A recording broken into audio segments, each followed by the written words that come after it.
बिस्मिल्लाहिर्रहमानिर्रहीम। अस्सलाम वालेकुम नाज़रीन, आप देख रहे हैं मेरा यूट्यूब चैनल देसी मसाला रेसिपी। आज मैं आपके लिए कद्दू के कोफ्ते की रेसिपी लाई हूँ।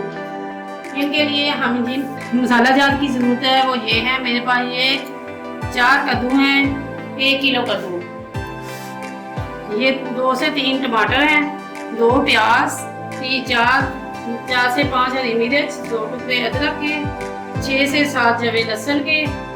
ये बैंडिंग के लिए मेरे पास 2 चम्मच बेसन, आधा चम्मच सुर्ख लाल मिर्च, आधा चम्मच हल्दी पाउडर, आधा चम्मच नमक, ये मेरे पास आधा चम्मच दाना, ये है मेरे पास कुटी हुई लाल मिर्च, गरम मसाला, ये मेरे पास चाट मसाला 1 चम्मच पा के मैंने डाला है, ये मेरे पास पुदीना, सब्ज़ धनिया, और ये है मेरे पास खुश्क धनिया पाउडर।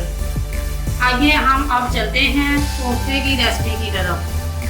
ये मेरे पास 4 अदद कद्दू हैं, इनको मैं छील कर अच्छी तरह कद्दूकश कर दूँगी। एक एक करके इसे मैंने अच्छी तरह छीलना है। छीलने के बाद इसको मैंने कद्दूकश कर लेना है।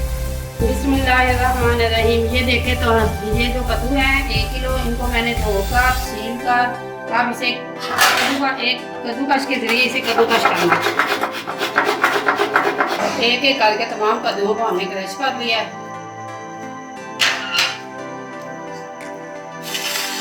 अब हम इनका जो तमाम पानी है वो हाथों से दबाकर, अगर आप निकालना चाहते हैं तो निकाल लें, अगर किसी कपड़े में डाल के निकालना चाहती है तो कपड़े में डाल के निकाल। ये देखिए, ये पानी हमने ज़ाया नहीं करना, ये ना समझना कि हम पानी ज़ाया कर देंगे। ये देखें, हमने ये जो 1 किलो कद्दू थे इनको कद्दूकश करके अब हमने इनका पानी अच्छी तरह कुछ कर दिया है।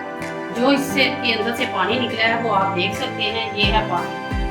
इसको हम ज़ाया नहीं करेंगे, इसे कुछ हम ग्रेवी के लिए इस्तेमाल करेंगे। जब मसाला भूनेंगे तो उसमें डालेंगे, और जब हम ग्राइंडर में डाल के प्याज लहसुन अदरक को चॉप करेंगे तो उसमें डालेंगे। इसका एक कतरा भी हमने पानी का ज़ाया नहीं करना। अब हम चलते हैं इनकी बैंडिंग। ये देखिए,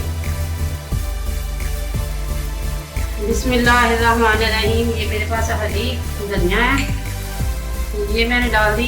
ये आधा चम्मच नमक, आधा चम्मच हल्दी पाउडर, आधा चम्मच मिर्च पाउडर।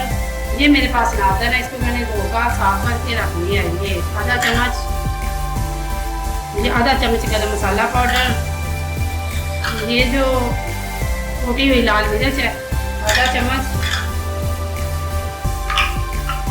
ये है मेरे पास पुदीना, खुश्क धनिया पाउडर, ये 2 चम्मच मेरे पास बेसन है। इसको मैंने तवे पे भून के ठंडा कर दिया। अगर आप भूनना चाहते हैं तो भून सकते हैं, अगर नहीं भूनना चाहते तो कोई बात नहीं। ये है जो मेरे पास चाट मसाला पाउडर, इनको मैं डाल के अच्छी तरह इसे मिक्स कर लूँगी।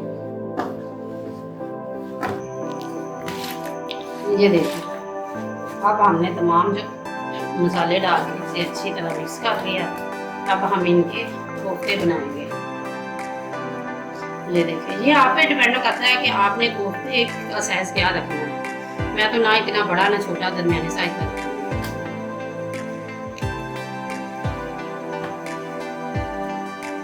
ये देखें, इसका साइज ये होगा। ये देखें, अब हमने ये देखें, ये तमाम हमारे कोफ्ते हैं जो बन गए हैं। अब हम चलते हैं ग्रेवी की तरफ।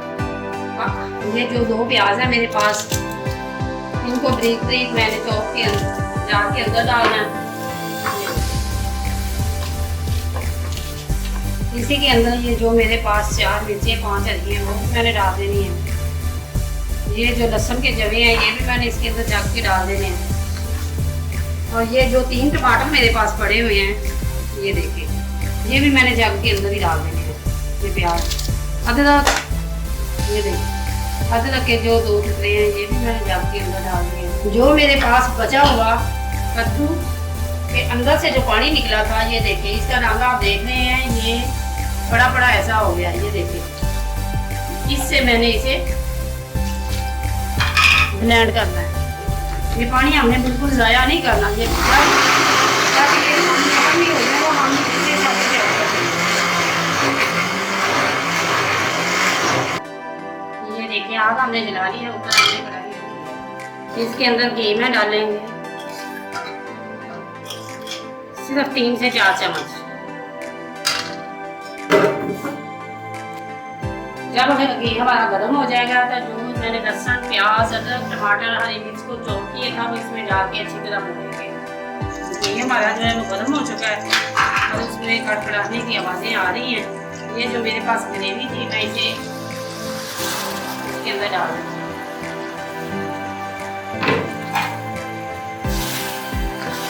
इसे हमने इस वक्त तक भूनना है जब तक ये जो मैंने इसकी ग्रेवी के अंदर पानी डाला था वो ख़त्म ना हो जाए और लहसुन प्याज का कच्चापन ख़त्म ना हो जाए।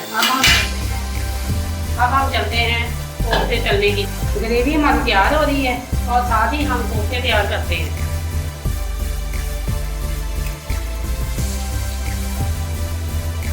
ये देखिए हमारा बिल्कुल गर्म हो गया। हम चेक करते हैं घी हमारा गर्म हो चुका है। हाँ, ये बिल्कुल हमारा मुकम्मल गर्म हो चुके हैं। एक एक करके हम तमाम कोफ्ते इसके अंदर डालेंगे। कोई खतरा नहीं है, बस यही खतरा है कि हाथ में ठीक ना कर जाए। बड़े आराम से एक एक करके हाथ में के अंदर रखें।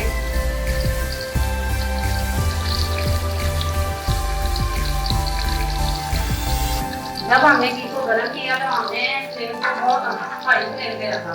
अब हम अगर आपको दिखा सकते हैं कि इसकी आग जो है कोई ज़्यादा तेज़ नहीं है। इसे लो फ्लेम पे पकाना है, दरमियानी आग में। ये देखिए हमारे कोफ्ते जो बन रहे हैं। दूसरी तरफ हमने ये ग्रेवी के लिए भी रखा हुआ है। ये हमारी इधर ग्रेवी तैयार हो रही है, उधर हमारे कोफ्ते तैयार होंगे तो इधर माशाल्लाह हमारी ग्रेवी है वो तैयार हो जाएगी। ये देखिए अब ग्रेवी के अंदर हमने आधा चम्मच से भी कम मिर्च है, आधा चम्मच हल्दी है, आधा चम्मच जो है ये नमक है। हम इसके अंदर ऐड करते हैं और इसको अच्छी तरह भूनते हैं और हमारे कोफ्ते जो है वो तैयार हो जाएंगे। ये देखो हमारे जो कोफ्ते हैं ये मुकम्मल हो गए हैं। आहिस्ता आहिस्ता हम इनकी साइड बदलेंगे। ये नहीं कि मैं चम्मच से बदल रही हूँ तो शायद ये टूटने वाली चीज़ है, बिल्कुल नाजुक से है, कोई बात नहीं। आप चम्मच से भी ये देखिए अटपट कर सकते हैं। तो जो हमारा मसाला तैयार हो रहा है ये भी हम आपको दिखा रहे हैं। मसाला जो है ये बीच होने के हमारे कोफ्ते जो हैं ये बन गए। हमें नीचे से इसकी आग जो है वो बंद कर दें। अब हम इसे ग्रेवी की तरह डाल देंगे।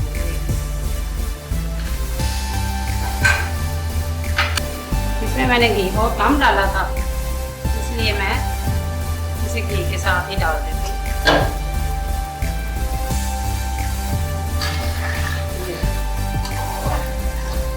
जब हमारे ये पक्के तैयार होंगे तो इसमें जो एक्स्ट्रा घी होगा वो मैं निकाल लूँगी।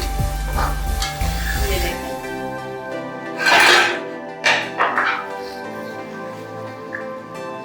इसे मैं 2 से 3 मिनट भूनने के बाद ये जो मेरे पास कद्दू के अंदर से निचोड़ा हुआ पानी है वो मैंने साफ सुथरे हाथों से उसे निचोड़ा था और इसे साफ ही बर्तन में रखा है तो वो मैं इसके अंदर ऐड करूँगी।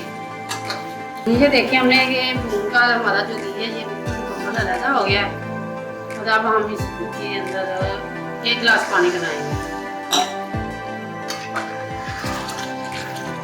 और इसे 2 से 3 मिनट पकाने के बाद इसमें गार्निश बिस्मिल्लाहिर्रहमानिर्रहीम। हमारा सालन बन के तैयार हो गया। हमें खाने के साथ इतनी ग्रेवी की जरूरत है। ये जो एक्स्ट्रा घी है ये मैंने जब फ्लेम बंद करवाई तो सारा घी हमारा ऊपर आ जाएगा तो मैंने ये जो एक्स्ट्रा घी है वो लगा देना है। अब ये हम 2 से 3 हरी मिर्चें, ये चंद पुदीने के पत्ते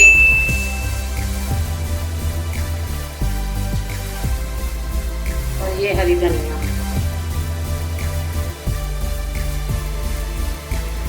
थोड़ा सा कुछ धनिया, गरम मसाला पाउडर